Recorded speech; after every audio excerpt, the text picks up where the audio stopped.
Hey guys, it's Kevin with the New Warehouse Podcast. I'm here at the MHI headquarters and I am being joined by two representatives of the Conveyor Sortation Solutions Industry Group today.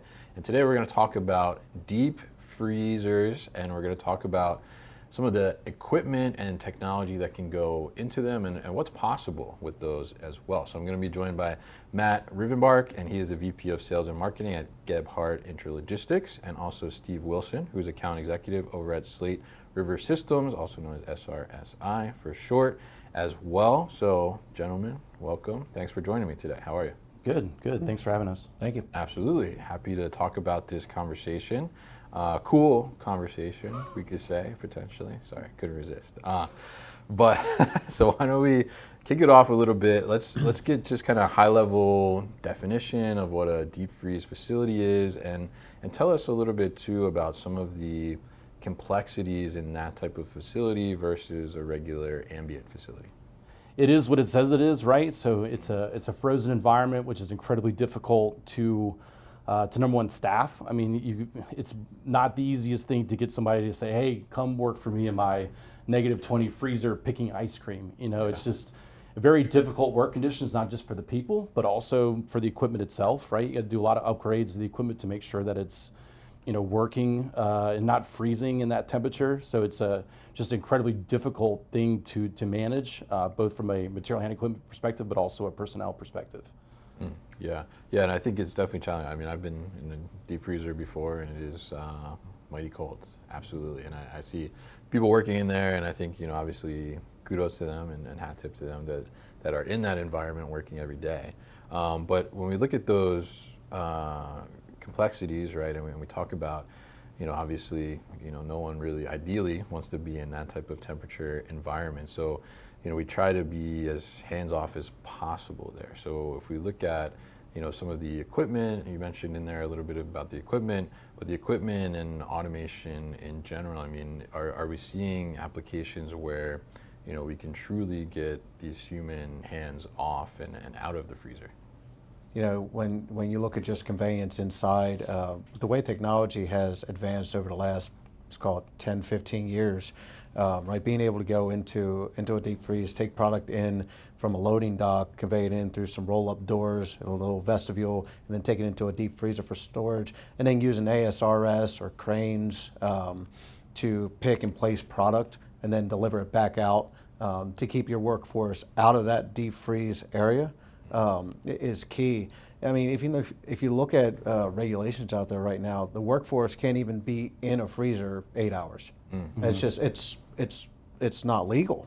Mm-hmm. They're only allowed, the regulations state 15 minutes at a time, and then it's 15 minutes out, or I thought it was 45 minutes in, and 15 minutes out. Right, okay. But you're limited. I mean, you're baking in a lot of downtime just because it doesn't work well with the body to be in that type of. Even if you have the best cold gear out there, you still being in that deep freezer for that period of time is just not healthy on the system. Mm-hmm. Yeah, anything you want to add? I mean, I would say in general, to manage that, I mean, that 45 minutes in, 15 minutes out, I mean, it's not just that you have to have downtime, but you also have to have additional staff to cover that, because basically you rotate people in and out, right? It's hard enough staffing a warehouse these days. Imagine how much more difficult that is in this environment, right? Yeah, absolutely. I mean, it adds that layer of challenging aspect to that labor piece, like you mentioned. Absolutely right. So if we look at that, and we'll talk a little bit more about the automation and the technology that you can put in there in a little bit. But I'm curious, as we look at planning out a cold storage facility, and I think it's no secret that cold storage has been in high demand too, right? Especially since the pandemic, and a lot more online grocery has been going on.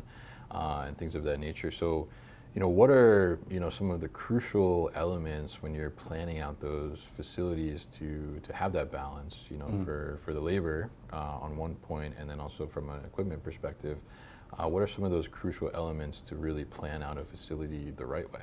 So yeah, I mean, in general, probably the most important thing is just planning your material flow, right? Making sure that you're tracking inventory in from the dock and through your different areas of the system, because it's not like a cold storage facility is all freezer.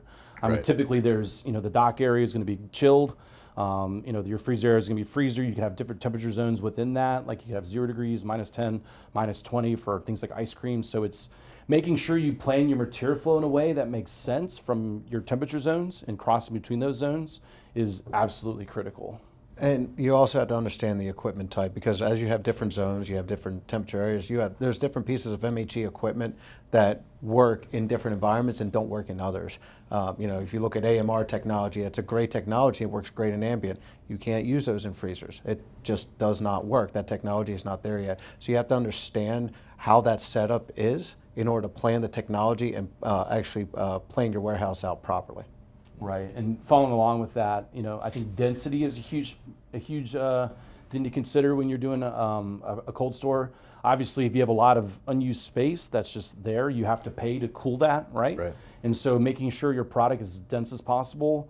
That's why ASRS a lot of times make a lot of sense in the freezer, because you're gonna be way more dense than you would be in a traditional, conventional type of warehouse. So, not only does that give you less space to cool, but in general, when you have less space, the stuff stays cooler anyway. There's more air around it, right? So it's a better solution.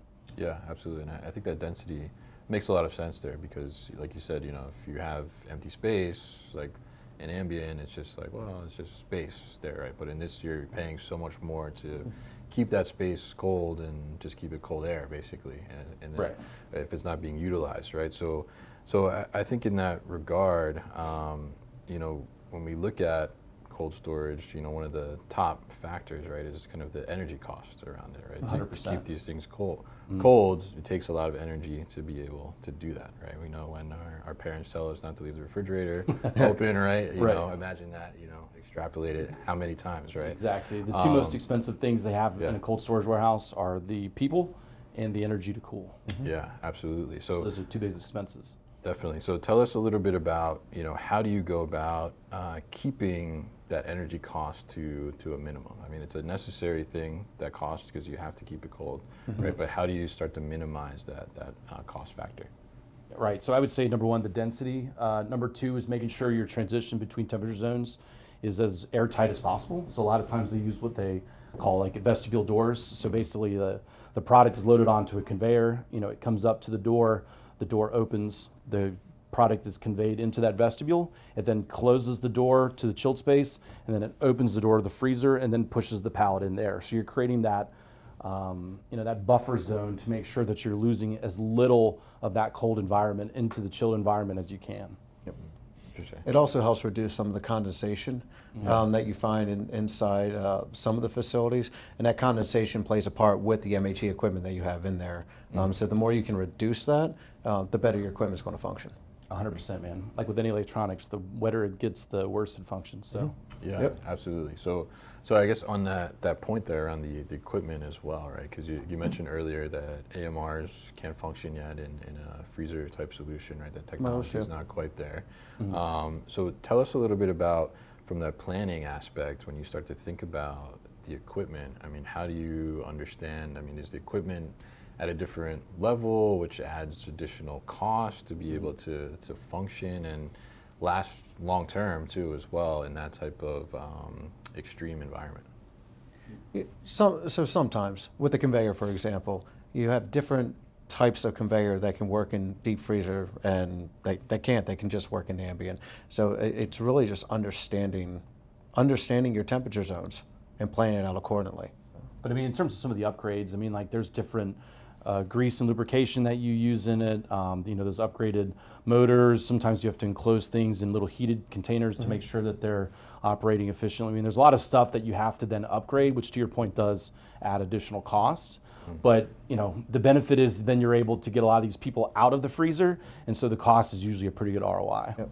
Interesting. Okay, so there's that kind of trade-off and balance. Sure. In a sense. Like with anything, right? I mean, So if you're a project manager, for example, and you're looking at your cold storage facility, or whether it's a new cold storage facility, and you're considering kind of conveyor technology and equipment overall, I mean, what type of factors should they be weighing? What should they be looking at?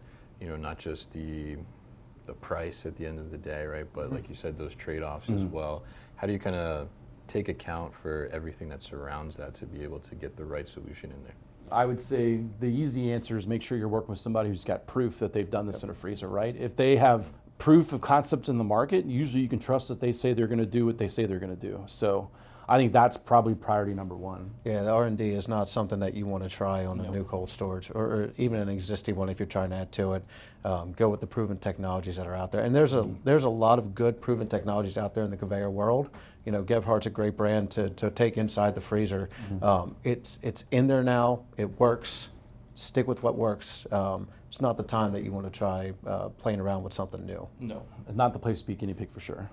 Yeah, absolutely, and I think that makes a ton of sense there. I mean, so on that front, I mean, from a conveyor perspective, I mean, you mentioned Gebhardt as an example, but you know, are there actual differences in the technology that surrounds that conveyor in the freezer, or are they pretty much the same? What's kind of I differentiating mean, there? a lot of it's the same, but again, it's these little modest upgrades that they do, like changing out the lubrication for greases that don't freeze at certain temperatures, or upgrading the gearboxes, or putting these things, you know, in heated enclosures to make sure that they operate. I mean, that's really what the difference is between your typical conveyor, because otherwise, you know, the rollers, and a lot of it is more or less the same, right? It's just these little small upgrades that let it work in that environment long term.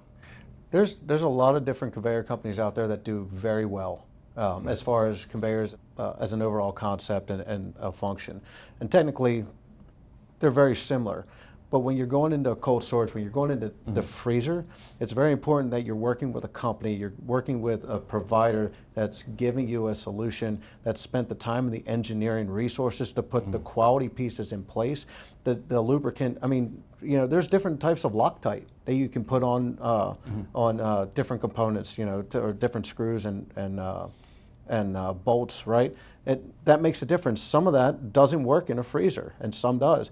But there's companies that spend the time, resources, and money to make sure they're using things just to that level of detail, and others that, I'm not going to say that they don't want to, but they just don't have that experience. So it's just making sure you're partnering with those right folks. That's 100% the truth. Yeah, interesting, and I think that's great advice there, and those little kind of details and nuances, in a sense, I mean, can make a big difference. I'm Absolutely. sure, right? So let's talk a little bit about maybe maintenance in that regard there. You know, if we look at a conveyor that's, you know, in an ambient setting, obviously there's maintenance that needs to go on there, but how does that differentiate when you're in a more extreme environment like a freezer? I would say it's way less fun to maintain equipment in a freezer as it is to install, right? So there's a lot of trade-offs there, but in general, I mean, it's the same type of work. It's just Sometimes a little more frequent inside it a can freezer. be. It can be. The other problem is a lot of times these maintenance guys are wearing, like, you know, heavy-duty coats and gloves and things like that. So it's just not as easy to be dexterous with your hands and do stuff that you need to do in order to fix things. I mean, it's just, think of trying to do something in an ambient environment and then doing it at -20. And for those of you who haven't been in -20 before, I mean, it's so cold your eyelids start to freeze over and your nose starts to freeze. I mean, it's not a fun environment to be in long term, especially if you're in there wearing some kind of suit trying to fix something in a very tight space. I mean, that's, I'm definitely glad I'm in the sales side and not in the maintenance side of these things, because that does not sound fun to me. You know, I actually came from that world working inside those coolers and freezers Yeah. prior to coming onto the sales side. And, you know, I will tell you, it gets to a point where you can't move your fingers. And just to be clear, when you talk about doing maintenance and any type of repair, whether it's minor, major, whether it's just a PM, you're not bringing that room up to temperature in order to do it. You have to do all that work inside of a freezer. And it becomes very difficult. You know, there's a lot of applications out there where, you know, you even try to tell them, make sure you run all your control panels outside and run it through the wall, and it's an added cost. Yeah. You know, I've been to plenty of sites where the control panels are inside the freezer. The HMI screens are inside the freezer, and they do it because of cost. Right. Yeah. But how horrible is it to have to go inside of a freezer to operate something on an HMI screen? It's pretty horrible. Yeah. I mean, it really is. Yeah. When, yes, it would have taken a little bit more money to run it through a wall and keep it in a cooler dock or an ambient area. But at the end of the day, it makes life a lot easier. So it's just, again, it all goes back to that partnership with the right people that understand the environment. Yeah, you got to have experience with that, right? I mean, like at my previous company, we built a project where we actually had to put a label applicator inside of like a little box, a little heated box, to make sure that it could operate. Because again, at -20, stuff just doesn't work, right? Little small things like applying a label, but you know, the moment it hits that that freezer, it then basically freezes the label so it doesn't stick to it anymore. So there's a lot of things like that where if you're not experienced, you don't have that field knowledge to know when and when to do these types of things. I mean, it's absolutely critical. Yeah, Right? absolutely. Yeah, and I think that's such a great point too. Like you talked about the screens being inside versus outside, and even though it's more cost up front, right? I mean, what's like, you go back to the total cost of ownership. I mean, what's the real trade-off there? Like at the end of the day, I mean, is it actually costing you more because now it's taking longer for you to do the maintenance or predictive maintenance or preventative maintenance, sorry. Right, or, yeah, creating more whatever, downtime in that case, yeah. Yeah, like it's giving you, it's like a short-sighted cost savings, but in the long term, it's probably still costing you the same, right, that it would have to put it in the proper place or a better place. So is the technology evolving itself? Because we talked about, you know, leveraging some of this technology automation to get like the warehouse labor out as much as possible of the freezer, but on the maintenance side too, I mean, is the technology evolving so that you would see maybe a conveyor is more robust in the freezer than in ambient, so there's less PMs that need to be done, less potential repairs that need to be done? I mean, how is that kind of evolving and developing? Well, I guess as a conveyor manufacturer, what I can say is that, you know, Gebhardt maintains a high level of quality no matter if it's ambient, freezer, or chilled.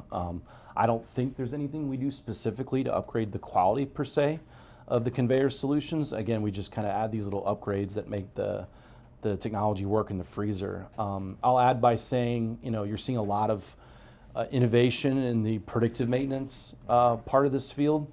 And I think that is going to help us do little micro PMs, little smaller PMs, so you're not having these big catastrophic failures.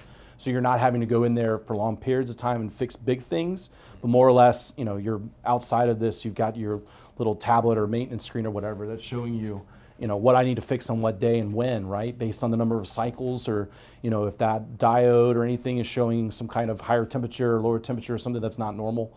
So you're using these kind of analytic tools to make sure that we're maintaining stuff better, which I guess would theoretically keep you from having to do larger fixes for longer periods of time in the freezer. Yeah, I think the way reporting has come, you know, just with MHE in general, you know, you always have reporting on your inventory levels, your order pulls, your replenishments, all the stuff tied to the actual process. The way technology has advanced with reporting just from an MHE standpoint, like you said, seeing the sensors, the cameras, like you can dial into cameras now, Right. you know, inside of a system. You can see the read rates. You can see all this data and use that along with your PM schedule to, you may be doing, like you said, you may be doing more PMs or more predictive maintenance, but that little amount of time that you're going into the freezer to fix a sensor here or a camera here or whatever it is, the less likely you are going to be spending hours in there because something went down because you had a catastrophic failure. At the end of the day, equipment is equipment. You know, it's going to be built, you know, depending on the OEM, it may be a higher quality, just like Gebhardt, like I said, very high quality, but it is a piece of MHE, and there's always that opportunity for failure, but you need to decrease that risk. And by having more of these analytical tools out there, you can circumvent that and be more, not predictive, but you can be more proactive instead of reactive. Right, and I'll add that on top of that, that reporting allows you to troubleshoot more from outside the freezer. Correct, yeah. So you're not having to go in to figure out, hey, it looks like that sensor's bad or something. You can see that from the outside. And some of that stuff you can even correct remotely. True. Nowadays, because you 100%. can dial into those Interesting. things and Yeah. make 100%. adjustments. Yep. Yeah, I think that's great. I mean, I think because, you know, we kind of been talking here, I guess the theme has been, you know, how do we keep people out of the freezer in a sense, right? And I That's the think, number one thing. you know, those types of things I think make a huge difference too as well. And I think it makes sense, you know, to take almost those little small bites out of the maintenance, right? So you don't have to have a huge thing to take care of at once. Yep. So we talked a lot about the conveyor side here, right? And you mentioned, you know, loading a pallet on the conveyor, going through the vestibule, and then to the conveyor on the other side in the freezer. And then from there, you know, we could either do some type of crane or shuttle technology, right? So talk to us a little bit about the differences there and what would be the reason to use a crane versus a shuttle, and what are some of the advantages or disadvantages of both? That's a good conversation for us because I'm a crane guy and you're a shuttle guy. So, Correct. Do you wanna- We'll go at it. Yeah. Let's keep it clean here, fellas. It's okay. We're also partners as well. But Yes. I would say at a high level, I think that crane solutions are a lot of times when you're building really tall, the crane solution may make more sense. And I think the shuttles are really the way of the future here in general. I think the whole pallet space is kind of moving that way. But in general, if you're building to a very tall space, which is important in cold storage because for people who know it, it's the most expensive square footage in the industry. So making sure you're creating a very dense footprint is absolutely critical. Like for instance, if you're doing a project at 40 foot, I can probably fit at 120 foot the same storage in a third of the footprint, right? So at that point, I'm building a third of the footprint. Yeah, that footprint may be a little more expensive, but usually that cost savings can pay for almost the entire project. Like it's crazy how much it adds up and how you can condense that down. And I would say that the taller the better for a crane. Anything lower or traditional clear height, I think lends itself more towards your type of solution. Yeah, I think the pallet shell technology, when you have a lower ceiling, if you're a 30-foot, 40-foot clear, pallet shell a lot of time makes a lot of sense. Even when you're doing, a real tall building, 150-foot clear building, sometimes a crane makes sense, sometimes pallet shell makes sense. It's really the data that determines it. And that's the one thing that I think everyone needs to really understand is data needs to drive the decision, not your gut feeling, not someone's, not my affinity for a pallet shuttle, not Matt's affinity for a crane. It's what does the data tell us about the product you're putting in and your rates to get it out. Like let that data dictate, because there's times I've been asked to quote a pallet shuttle, and it's like the data says it needs to be a crane because a crane makes more sense in this application, and we just need to make sure the data drives that. But when you look at the pallet shuttle, what's really, and I go into what I like great about the pallet shuttle system. For us, we call it the raft. That's our system. But what we like about it is it's very flexible. With the amount of robots, and if you have peak seasons and dry seasons, you can simply just add robots, and adding those robots helps you get that throughput. Now you're always going to have a limitation at some point, whether it's an automatic wrapper, maybe you've only got one in-feed conveyor, one out-feed conveyor. You're gonna have some limitation in there at some point, so you can only drive to a certain point. Right, so you got to make sure you build out for your future, your 3YP or 5YP or whatever your goal is. But there's a lot of flexibility with the pallet shuttle that you really don't get with the crane. You're only going to get what you're going to get when you put it in. That's true. As a guy who technically has both solutions, I 100% agree with that. And that kind of generates another buzzword we're talking about, which is right sizing, right? And having the autonomous robot type of solution, you're really able to build exactly how much storage you need, and then put exactly how much throughput you need by putting the number of bots you need into the solution. So you're really able to balance both of those constraints, which is really what drives automation, right? What's your balance to storage and throughput, and then what's your box you're putting it in. And so that's kind of how we look at that and decide, hey, is this a crane solution or is it a shuttle solution? Yep, exactly. Interesting, yeah, and I think that's very interesting to hear there. And I know some of these cold storage facilities are getting very, very tall, right? So, so I'm curious, like, what's the tallest you've seen so far? Man, they're probably about 130 foot, I think, is the kind of some of the ones that Preferred Freezer did back in the day. Yeah, I've seen a few out there now at 150 foot. Yeah. Yeah, they're being. Yeah, I would say the majority of them are at least 100 foot plus. At least, yeah. Because some you need to go vertical. Yeah, 100%. Because again, that cost savings in the construction is really what generates the ROI for the project. Because a crane or a shuttle is not too much faster than a forklift driver, right? So you're not really going to get a huge gain. I mean, if you're talking a $15-20 million project, you're not going to bridge that ROI gap with just people, right? The construction cost is exponentially cheaper when you do it automated versus non-automated. Interesting. And I love that you said let the data drive the decision. Yeah, that's super to. important. Yeah, absolutely. So, so let's talk a little bit about sortation. So, is sortation being used in deep freeze or chilled environments, and what are some of the negatives potentially against it, or positives? I haven't really seen much sortation need. I mean, I've seen ASRS do sortation from a case picking perspective in a freezer, but I've never seen like a cross belt sorter or a shoe sorter or something implemented in a freezer. I mean, it just doesn't. You don't see the throughput numbers. And the second thing is that a lot of the frozen food, most of it's food, right? Yeah. Most of that is handled at the pallet or layer or the case level. Right. You're not really doing a lot of each picking or things that need sortation downstream in a freezer. You're just not doing it. It's just not the way that product at that part in the supply chain, how it's handled.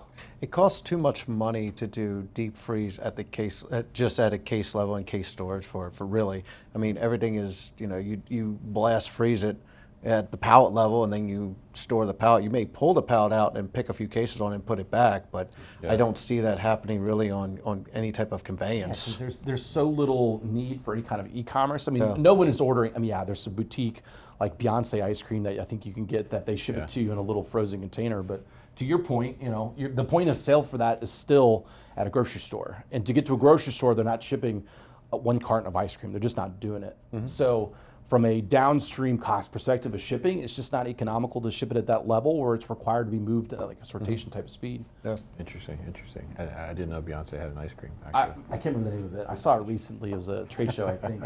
Where they're Probably called the Kardashian or something. Yeah, who it's some knows? super expensive posh ice cream out of California that they're, Yeah. probably the shipping cost of it is more than the actual product itself. So, So very interesting stuff with you guys here, and to learn about the deep freeze side of things and the equipment that's going on there. I think that's like very, very important to understand. Not only how can we leverage that equipment to take the human element out of that extreme environment, like we talked about, but then also how do you maintain that, and how do you go about setting it up so you can be successful and take advantage of all the space you had, like you said, utilizing that and minimize those energy costs overall. So really appreciate you both joining me here today for this discussion. If people want to learn more about the CSS industry group, we'll put that information in the show notes, and we will also put links so you can connect with Matt and Steve here as well. So thank you both again.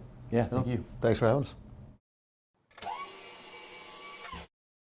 Hey guys, thank you so much for tuning into today's video here on our YouTube channel, The New Warehouse Podcast, and I appreciate you tuning in. If you liked what you saw, make sure you subscribe to our channel, and if you like this video in particular, make sure you like it as well. And if you want to get this great t-shirt that you see in the video behind me, Warehouses Are Sexy, head to warehousesAreSexy.com and get your own.